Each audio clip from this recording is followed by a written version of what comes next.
never imagined that returning from the dead would feel like walking into a storm. The courthouse doors loomed ahead, cold gray stone etched with authority.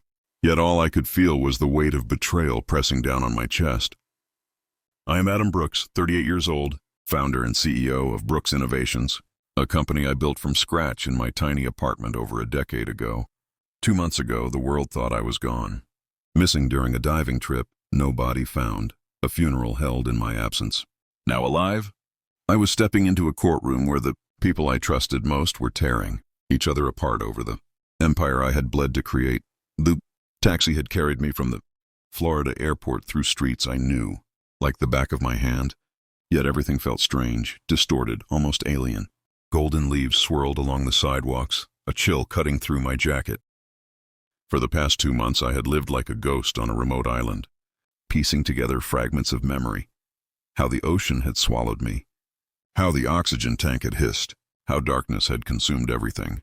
I had nearly died, but now I was back, and I knew the truth, truth that would shatter the fragile masks my family wore. I stopped, a few blocks from the courthouse, slipping on an old jacket and pulling a baseball cap low over my face.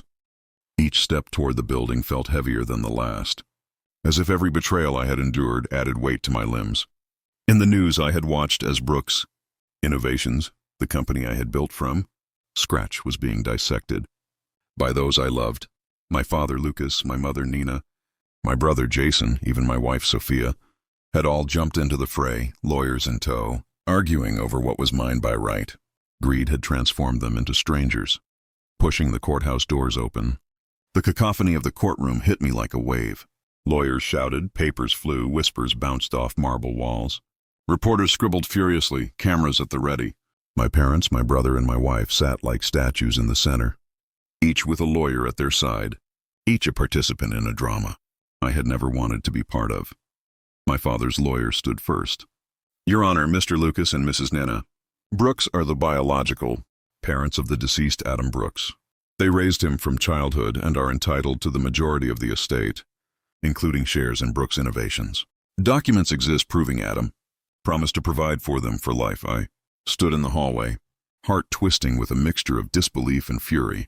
Lucas's eyes sparkled with ambition, Nina's expression cool and calculating. The parents who once had been my foundation were now my adversaries. Then came Jason's lawyer. Your Honor, Jason Brooks, Adam's brother and current marketing manager of Brooks Innovations, has contributed directly to the company's growth. A power of attorney, signed before Adam's disappearance, granted temporary authority to manage the company. Division should prioritize the one keeping it afloat. Jason sat upright, chest puffed, confidence plastered across his face. I felt the old sting of envy rise in my chest. Once we had shared dreams. Once he had been my closest ally. Now his eyes were filled with resentment, as though I had always been the obstacle to his own success. Finally, Sophia's lawyer rose smoothly. Mrs. Sophia Brooks, legal wife of Adam Brooks for 6 years, is entitled to half the assets under marital law. We have a prenuptial agreement and documentation of their shared life. Sophia herself sat composed, makeup flawless, dress elegant, but her gaze was cold, distant, detached. We had loved, or thought we had, but now she fought for my fortune as if I had never existed. The arguments escalated, voices rising, papers slapping tables, accusations flying. The judge banged the gavel, trying in vain to maintain order. My pulse hammered. The moment had arrived. I stepped forward, gripping the stack of documents that proved everything: my identity, medical reports from Windmere Island, evidence of the conspiracy that had marked my near death. Whispers began to ripple through the room. Wait, is that? A reporter murmured. Cameras pivoted, flashes ignited. My hands shook, but my voice, when I finally spoke, was calm. Measured, Your Honor. I am Adam Brooks. I am alive. Silence. A silence so complete it seemed to press against my ears. The judge froze, glasses sliding down his nose. Lawyers halted mid-sentence. Papers scattered to the floor. I looked toward my family. Shock, fear, and guilt painted their faces. Lucas's grip on the armrest tightened until knuckles whitened. Nana's hands trembled over her mouth. Jason's face drained of color. Sophia's eyes widened. As if confronted by a ghost, the truth had returned to the courtroom, and chaos followed in its The courtroom had transformed from a place of formal procedure into a storm of disbelief and panic. Papers lay scattered across polished wooden tables. Lawyers froze mid-gesture, and reporters murmured and snapped pictures in a frenzy. I felt every eye on me, but my focus narrowed on my family. My once trusted pillars now turned adversaries. My father. Lucas tried to rise from his seat, his chair scraping harshly against the floor. His face was ashen, his mouth opening and closing as though searching for words that would not come. "Adam, son," he managed weakly, voice trembling with something between fear and disbelief. I turned away from him. This was not the moment for forgiveness. It was the moment for truth. Jason was beside himself, pacing in small, frantic steps. "No, this isn't possible. He can't be alive," he stammered, voice cracking with panic. His confident facade from earlier had shattered completely, leaving behind the raw vulnerability of a man who had thought his scheming had succeeded. I remembered our childhood, our laughter, our shared dreams, and now that memory was poisoned by betrayal. Sophia sat frozen, hands clutching, her purse as though it were the only anchor, keeping her from collapsing. Her eyes darted between the documents I had handed to the judge and the unmistakable proof that she had been part of a plan I had never imagined. Love had turned into calculation, devotion into opportunism. Her face was a mask of shock that could not hide the panic underneath.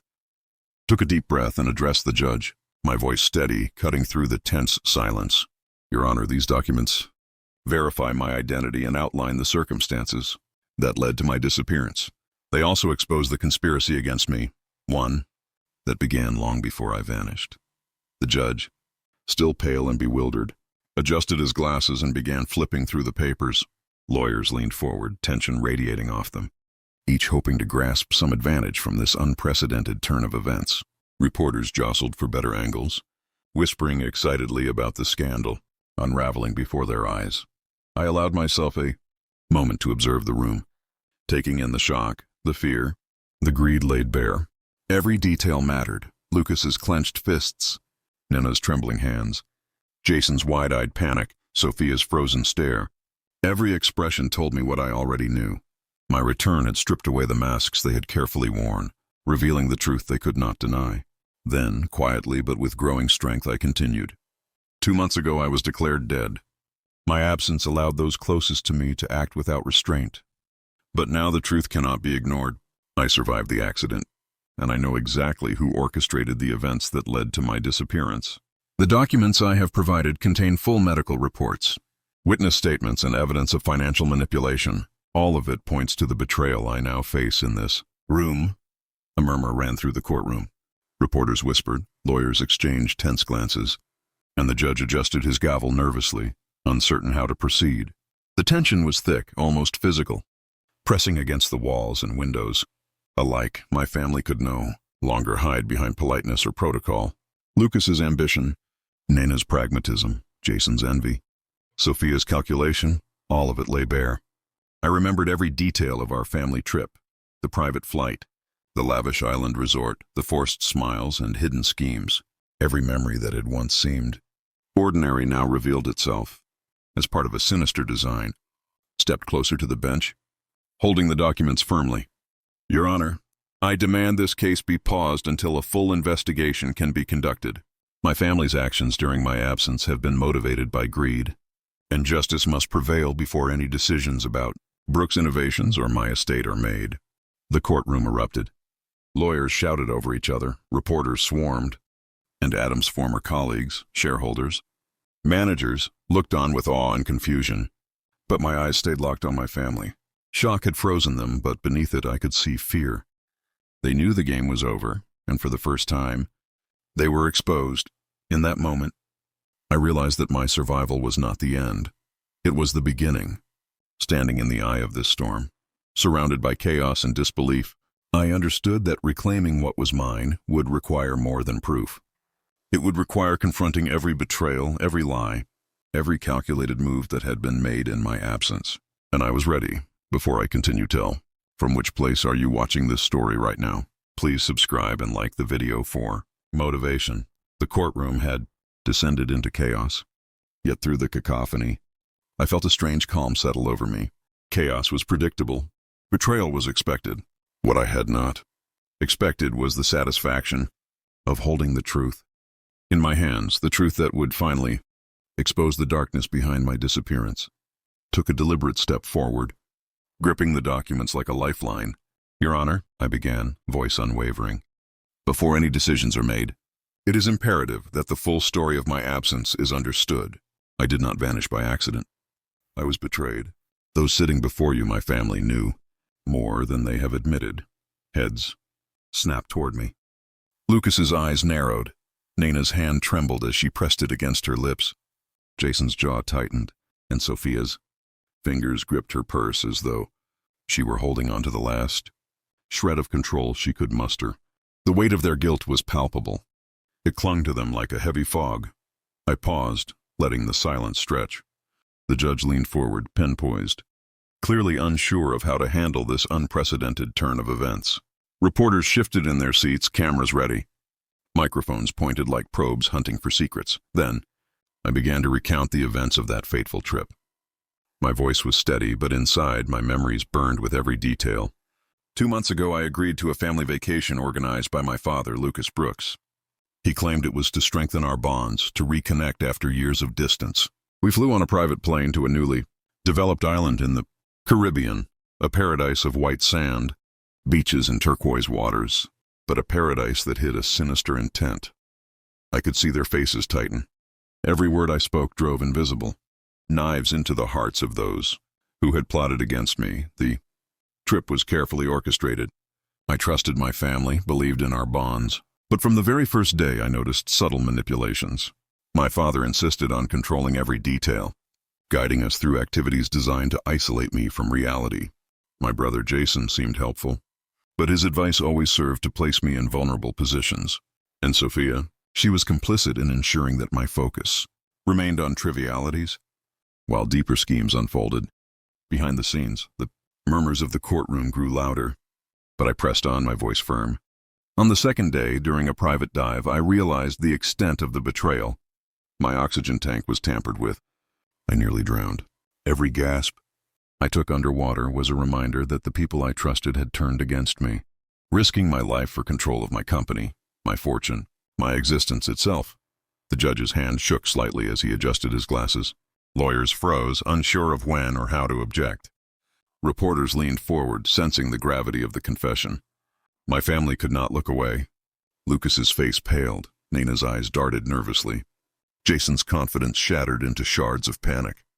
And Sophia's makeup, impeccable as always, could not mask the fear creeping across her features. I held up a piece of evidence, a small envelope I had kept hidden until now. This contains the proof of what truly happened, the manipulation, the medical reports confirming my survival, and the communications that show a coordinated attempt to claim Brooks' innovations in my absence. I demand that the court take these into account before proceeding. The air in the courtroom was thick with tension.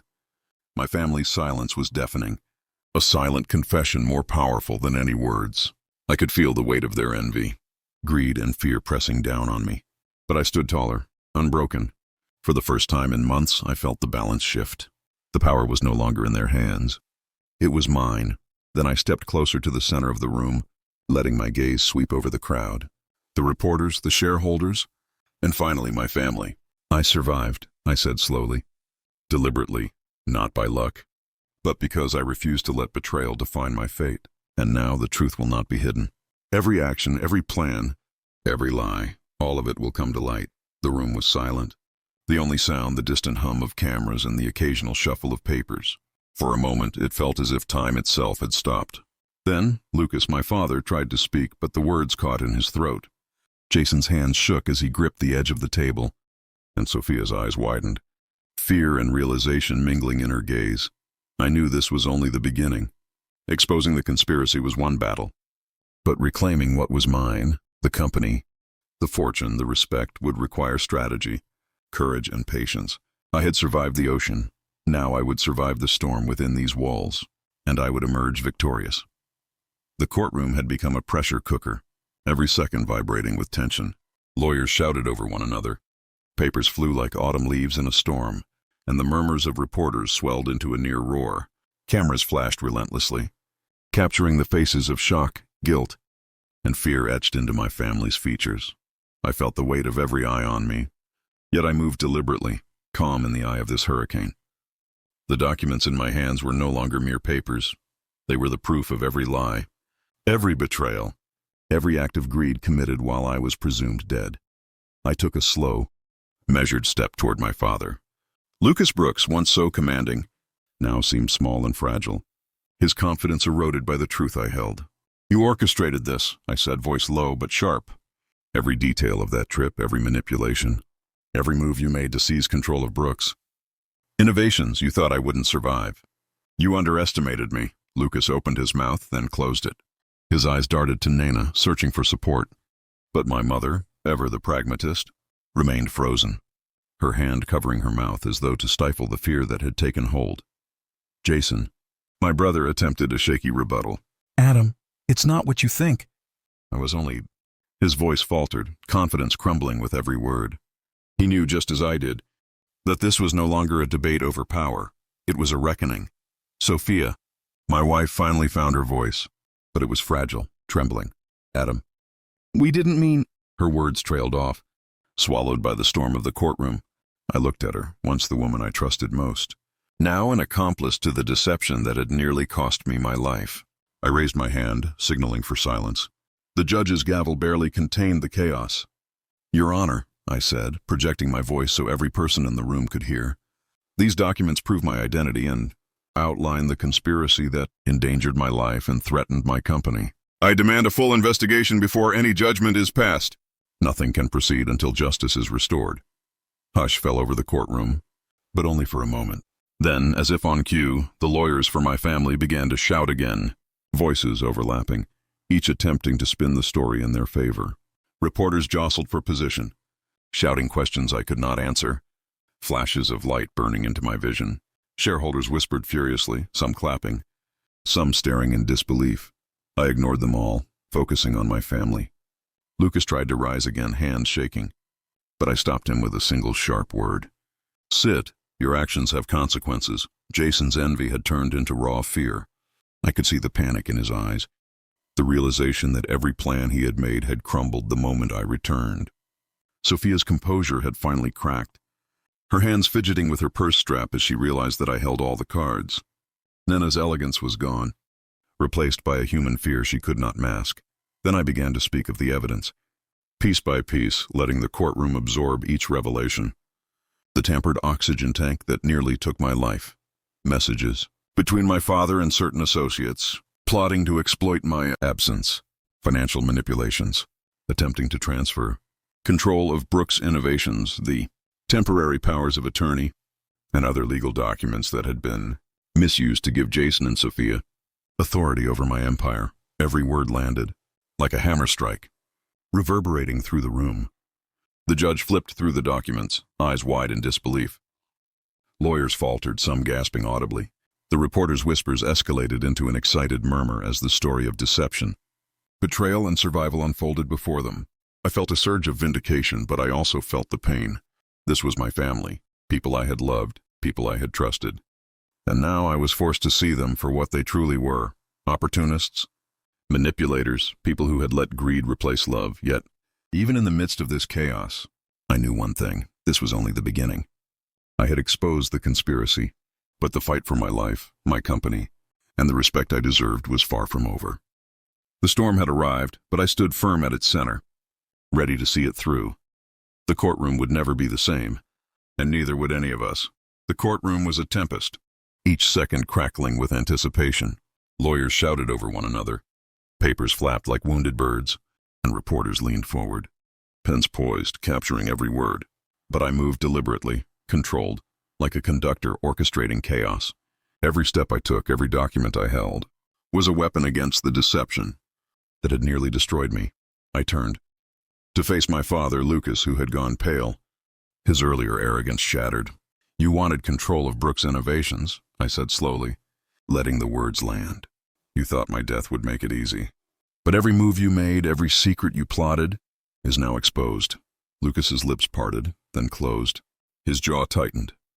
He looked at Nana, searching for support, but my mother's hands trembled as she pressed them together.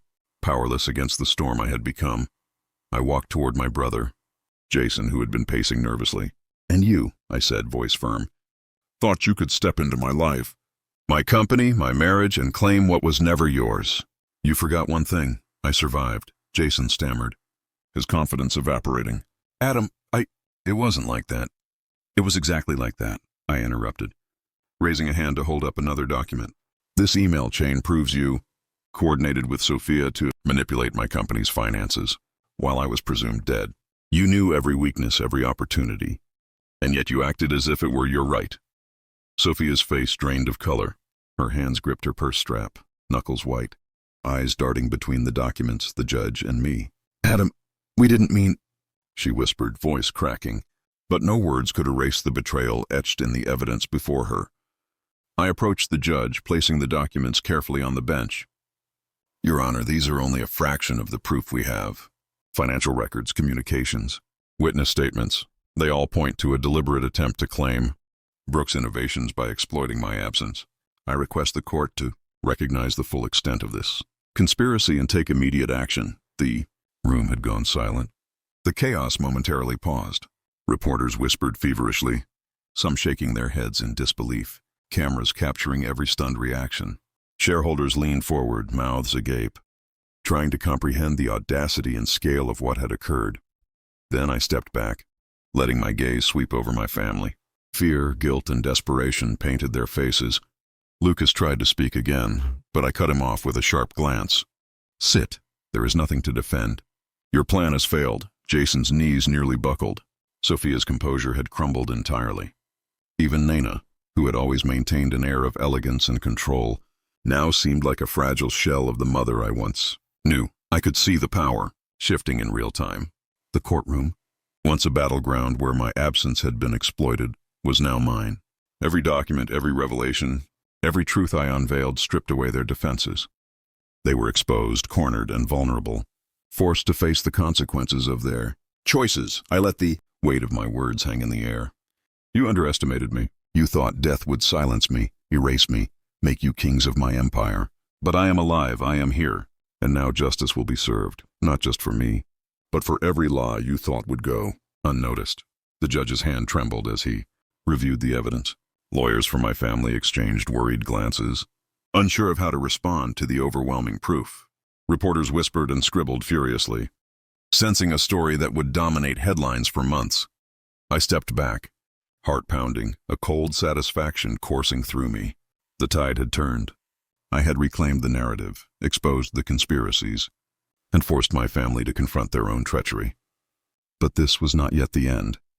There were more truths to reveal, more justice to demand, and more reckoning to come.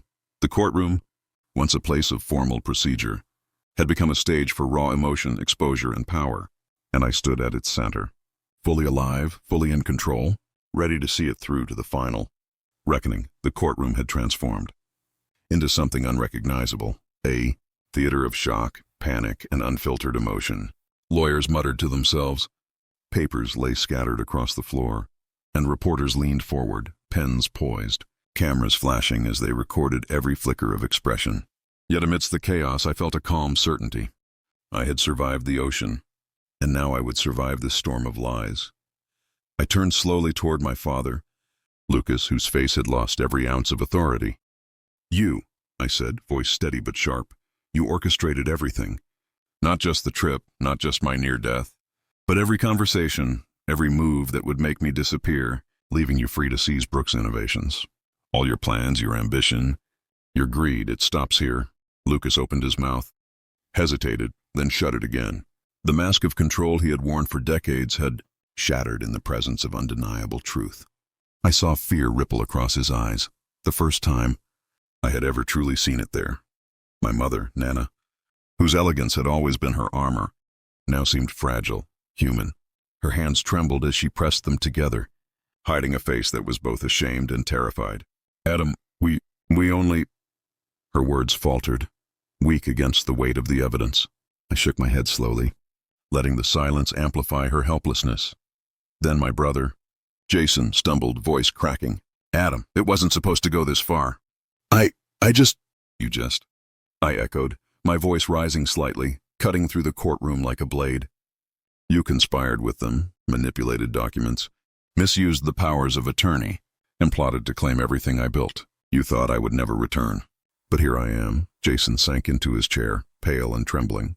The envy that had fueled him now lay bare as pure terror. Sophia, my wife, finally found words, though they were weak, almost childlike. Adam, I didn't know. I didn't. Her denial was meaningless. The evidence was irrefutable. The emails, financial records, and witness statements I had submitted left no room for excuses. Every lie had been exposed, every betrayal laid bare. I walked toward her, maintaining calm, letting her feel the weight of truth. You knew, I said softly, yet every syllable carried the power of accusation. You knew what was happening, and you chose to act anyway. The judge adjusted his glasses, eyes wide, flipping through the evidence, clearly overwhelmed. Lawyers whispered urgently, realizing that the tide of power had irrevocably shifted. Reporters scribbled frantically, sensing the story of a lifetime unfolding. In front of them, I held up a final document, one that would seal the reality of their betrayal. This, I said, voice resonant, is the proof of the conspiracy. Communications, legal manipulations, and financial records all confirming what I have said. Your attempts to steal my company, my fortune, and even my life are now public record. Lucas's lips trembled. Adam, son, he began, voice cracking, but I held up a hand, silencing him. No, save your words. They cannot undo what has been done. They cannot erase the betrayal. They cannot reclaim what you tried to take from me. I stepped back, letting my gaze sweep across the courtroom. Shareholders whispered, eyes wide. Reporters leaned forward, eager to capture every detail. And my family sat frozen, exposed, powerless. For the first time, they were no longer in control. I could feel the power of the moment, the shift from fear to inevitability. This was more than a courtroom drama. It was justice in motion, truth laid bare, and betrayal punished not through violence, but through exposure. The room was silent for a long moment, the only sound the rustle of papers and the faint hum of fluorescent lights. Then the judge finally spoke, voice steady but solemn. Mr. Brooks, the court acknowledges receipt of these documents. An investigation will commence immediately, and proceedings are hereby paused until full verification is complete. Chaos erupted. Again, reporters shouting, lawyers whispering, family members muttering in disbelief. But I remained calm, heart steady, knowing the storm I had survived at sea was nothing compared to the storm I had faced here. I had returned, exposed the betrayal, and reclaimed the power that was rightfully mine. Yet even as the courtroom descended into noise, I knew this was not the end. There were more truths to reveal, more accountability to enforce, and the final reckoning still awaited. I stood tall, heart pounding, surrounded by chaos, fully aware that my survival had transformed me. The ultimate betrayal had been confronted, and now the world would see the true Adam Brooks, alive, unbroken, and ready for the finale. The courtroom had become a maelstrom of disbelief and chaos, yet amid the clamor I stood unwavering. 2 months of near-death, betrayal, and isolation had led to this moment. I, Adam Brooks, alive and unbroken, had exposed the conspiracies that had almost claimed everything I held dear. My life, my company, and my dignity. The judge, still pale but composed, cleared his throat.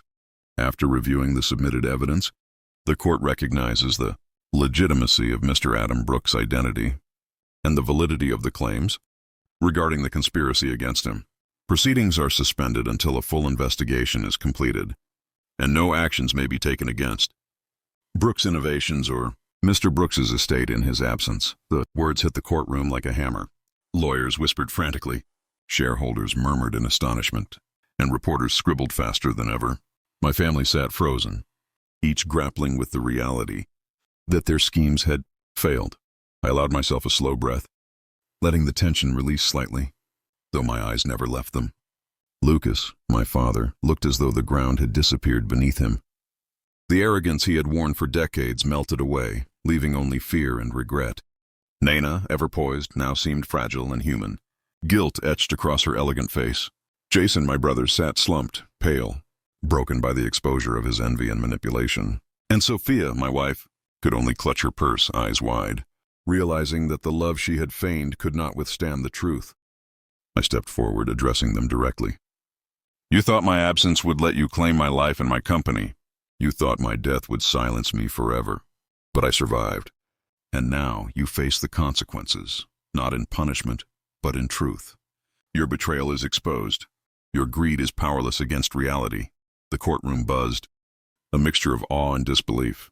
Reporters pressed closer, snapping photographs of the confrontation, while shareholders whispered about the miraculous survival and shocking revelations.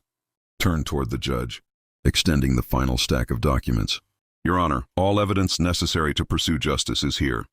Let it be clear that my return is not just a personal triumph, it is a declaration that deception cannot thrive where truth stands. I request the court ensure that no further actions be taken by those who sought to exploit my absence. The judge nodded solemnly, stamping the documents with authority. The court acknowledges the submission. An official investigation will proceed, and the rights of Mr. Brooks are fully protected. For a moment, silence fell across the room. Then, slowly, I allowed myself to look at the people I had once called family. They no longer met my gaze. Shame, fear, and the weight of their actions held them silent. I did not gloat. I did not smile. This was not a victory of cruelty. It was justice restored. As the courtroom began to clear, reporters clamored around me, asking questions, snapping pictures. Shareholders approached with congratulations, eager to reaffirm their support. But I only had eyes for the truth I had fought to reclaim. I had returned from the edge of death, confronted betrayal, and emerged stronger than ever. Outside, the golden autumn sun fell through the courthouse windows, illuminating the polished floors. I stepped into the hallway, inhaling deeply, feeling the weight of freedom and vindication. The storm had passed, and I stood tall, heart steady, mind sharp. Brooks Innovations was mine, my life reclaimed, and my family's betrayal exposed for all to see. In that moment, I realized something profound. Survival was never enough. True victory lay in confronting the darkness, exposing it and walking away unbroken. And for the first time in months, I felt peace, not forgiveness, not reconciliation, but the quiet strength of truth prevailing. I, Adam Brooks, had returned, and nothing would ever take that from me again.